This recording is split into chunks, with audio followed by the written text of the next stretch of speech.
Bien quoi les gens, comment ça va? Aujourd'hui, on va parler de Roronoa Zoro de l'équipage des Mugiwara.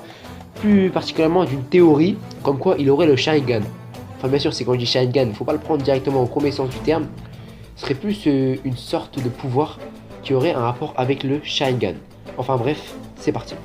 Tout d'abord, première partie de cette théorie, ça va être l'entraînement avec Mihawk, qui a duré 2 ans. Mihawk, il est nul autre que le plus grand sabreur de l'univers de One Piece. Zoro a dû tout de même ravaler sa fierté pour pouvoir s'entraîner avec lui.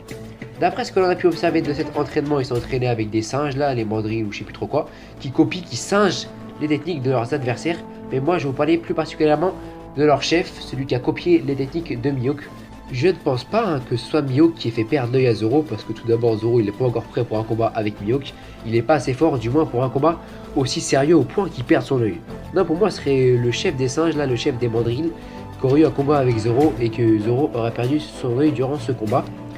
Après, pour moi par la suite, Zoro se serait fait greffer l'œil du singe et il aurait obtenu en fait les pouvoirs du singe, le pouvoir de copier et aussi peut-être un petit peu d'analyser le combat.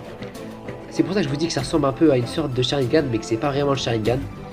Après, c'est qu'une théorie, il n'y a rien de sûr. Mais voilà, je vous l'avance quand même. La deuxième chose qui pourrait me faire penser un petit peu que Zoro est une sorte de Sharingan, c'est la cicatrice qui ressemble étrangement à celle de Kakashi. Et connaissant les mangaka, on sait très bien qu'ils aiment bien se faire des petits clins d'œil dans leur manga. C'est étrange, moi ça me trouble un peu parce que ça se ressemble beaucoup. Après, je sais pas si ça vous trouble vous, mais moi en tout cas ça me trouble vraiment. En plus, dans One Piece, il y a personne en fait qui parle de l'œil de Zoro. Tout le monde s'en fout à moitié. Après l'ellipse des 2 ans, Zoro il arrive, il a perdu un œil, mais tout le monde s'en bat les couilles. C'est comme si un peu le mangaka, il voulait cacher quelque chose derrière l'œil de Zoro. C'est comme s'il y avait un petit mystère, comme s'il y avait vraiment en fait un pouvoir. Et surtout, je sais pas si vous vous rappelez, quand Zoro se bat contre la girafe là, je sais plus comment il s'appelle, la Enies Lobby, c'est ça? Ouais, il me semble. Et ben, son œil gauche, il devient rouge. C'est quand il utilise le pouvoir d'Ashura, il devient rouge. Donc ça aussi, ça m'a vraiment beaucoup troublé.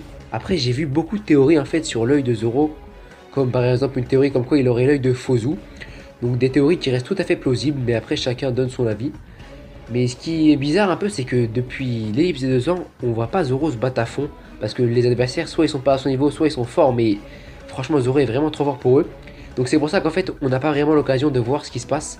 Mais avec les prochains arcs, comme l'arc de Big Mom et de ça, franchement, je pense qu'on va avoir un bel aperçu et qu'on verra enfin ce qui se cache derrière son œil. Donc n'hésite pas à laisser un commentaire ce que tu penses de cette théorie.